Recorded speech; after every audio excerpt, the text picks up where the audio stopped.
Rick Owens est un créateur américain d'origine mexicaine. C'est un créateur qui est dans la continuité, c'est-à-dire que chaque collection répond à la précédente, qui a également une vision parfois politique à travers sa mode, mais c'est une vision empreinte de douceur et surtout destinée à protéger la différence.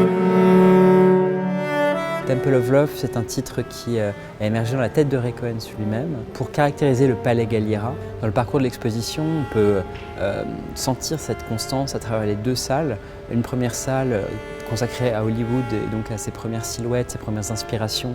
Une salle assez sombre, tendue de feutre de laine, qui est sa matière de prédilection. Et la deuxième salle de l'exposition qui est dédiée à Paris, elle baigne de lumière naturelle. On voit la continuité des inspirations que le public aura pu découvrir dans la première salle et l'évolution de ces inspirations et des nouvelles prises de parole, des prises de position jusqu'aux collections les plus récentes.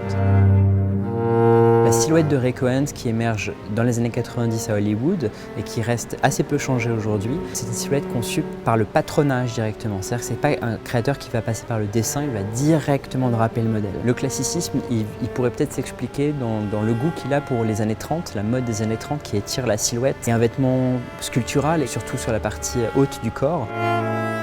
Même si on est dans un moment de mode, on parle surtout de grands groupes et de leur réussite, on doit souligner à quel point sont importants les designers indépendants.